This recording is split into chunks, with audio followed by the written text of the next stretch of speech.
હે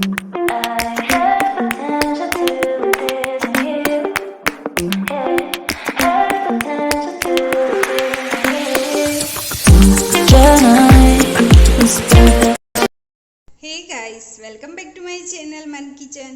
આજે આપણે જોવાના છીએ વધેલા ભાતમાંથી ક્વિકલી અને ઘરમાં જ રહેલી વસ્તુમાંથી બની જતો નાસ્તો. ચલો એની રેસીપી જોઈ લઈએ. 1 કપ બપોરે બનાવેલા ભાત વધ્યા છે. એમાંથી આપણે એક સરસ મજાનો નાસ્તો જોવાનો છે જે સાંજે આપણે લઈ શકાય છે અને સાંજે ઓછી ભૂખ લાગતી હોય ત્યારે આ નાસ્તો ખૂબ જ સરસ લાગે છે. આ 1 કપ ભાતને હું મિક્સર જારમાં લઈ લઈશ. આ ભાત જેટલું જ હું દહીં એડ કરી રહી છું, એ મિક્સર જારમાં જ લઈ લેવાનું છે. હવે ઢાંકણ બંધ કરી અને ક્રશ કરી લઈએ.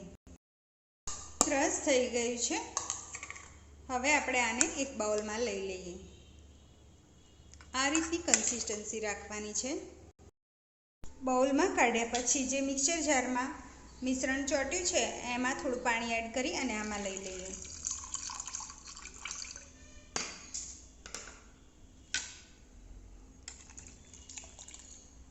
હવે આમાં ભાત, દહીં અને પાણીનું પ્રમાણ આપણે એક જ સરખું રાખ્યું છે. તમારું બાઉલ નાનું મોટું હોય તો એ સાઈઝ પ્રમાણે તમે ભાત જેટલા વધ્યા હોય એ પ્રમાણે લઈ શકો છો. હવે એ જ બાઉલની સાઈઝ છે એ આપણે અડધું બાઉલ જેટલી સોજી લેવાની છે. એડ કરી લઈએ અને મિક્સ કરી લઈએ. 2 ટેબલસ્પૂન જેટલો મકાઈનો લોટ એડ કરીશું.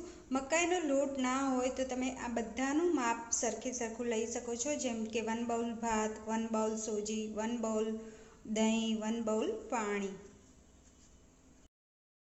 2 ટેબલસ્પૂન બેસન લઈશું. હવે સારી રીતે મિક્સ કરી લઈએ. સારી રીતે મિક્સ થઈ ગયું છે અને આ રીતની કન્સિસ્ટન્સી રાખવાની છે. વધારે પડતું ઢીલું નથી કરવાનું અને ઢાંકણ ઢાંકી અને 10 મિનિટ માટે રહેવા દેવાનું છે. બેટરને 10 મિનિટ થઈ ગઈ છે. એની અંદર હવે આપણે મસાલા કરી લઈએ. એમાં 1 ટેબલસ્પૂન જેટલા આદુ મરચાં લસણની પેસ્ટ, 1/2 ટીસ્પૂન હળદર, 1/2 ટીસ્પૂન લાલ મરચું પાવડર, 1/2 ટીસ્પૂન ધાણા જીરું, 1/2 ટીસ્પૂનથી થોડો ઓછો એવો ગરમ મસાલો, 1 ટીસ્પૂન મીઠું, 1 ટેબલસ્પૂન ખાંડ લેવાની છે. ખાંડ ઓછી વધતી કરી શકો. હવે એકદમ મિક્સ કરી લઈએ.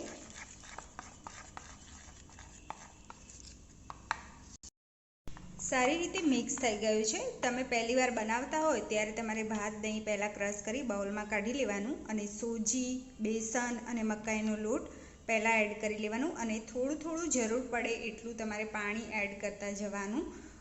મારે પૂરું બાઉલ જોયું છે, તમારે ના પણ જોઈએ.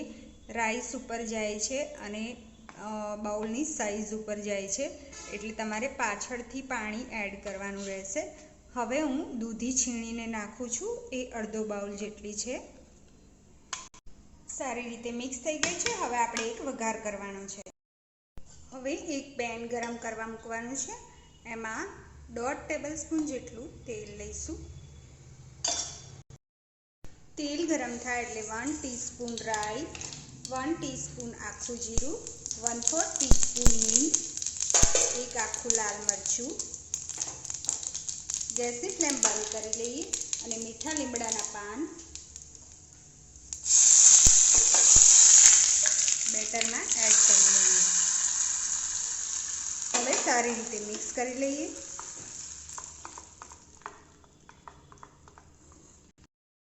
સારી રીતે મિક્સ થઈ ગયું છે. વઘારમાં તમે મેથી દાણા એડ કરીને આમાં નાખી શકો છો, પણ આપણે ઇન્સ્ટન્ટ નાસ્તો બનાવી રહ્યા છીએ અને એ પણ બાળકો માટે. બાળકો અવોઇડ કરે છે એટલે હું નથી નાખતી.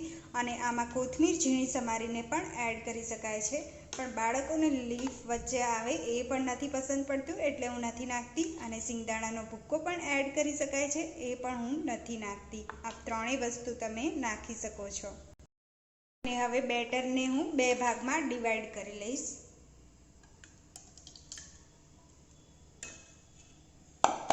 સાઈડમાં એ જ પેન ગરમ કરવા પણ મૂકી દીધું છે. એમાં 1 થી 1.5 ટેબલસ્પૂન જેટલું તેલ લઈએ. હવે 1 ભાગના બેટરમાં 1 ટીસ્પૂન જેટલો ફ્રૂટ સોલ્ટ એડ કરીએ. એમાં થોડું ઉપરથી પાણી,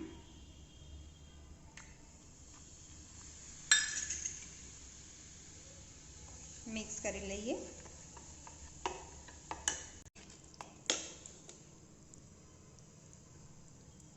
પેનમાં લઈ લઈએ.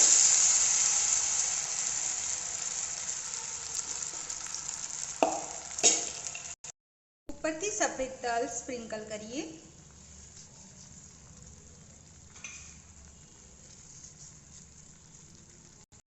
ગેસની ફ્લેમ સ્લો રાખી ઢાંકણ ઢાંકી અને થવા દઈએ. 2 થી 3 મિનિટ થતા થઈ છે. હવે પલટાવી લઈએ. તમે જોઈ શકો છો બીજી સાઈડ પણ ક્રિસ્પી એવો આપણો નાસ્તો તૈયાર થઈ ગયો છે. હવે એને પીઝા કટરથી કટ કરી લઈએ.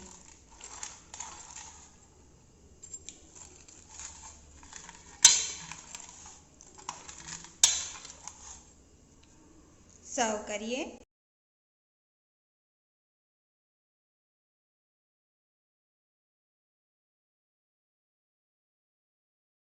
સો ફ્રેન્ડ્સ, ખૂબ જ ક્વિકલી અને ચટાકેદાર અને ટેસ્ટી એવો આપણો વધેલા ભાતમાંથી નાસ્તો સર્વ થઈ ગયો છે. અને 2 જાતની ચટણીઓ સાથે મેં સર્વ કર્યો છે. તમે ચાહો તો ટોમેટો કેચઅપ અથવા તેલ સાથે પણ ખાઈ શકો છો.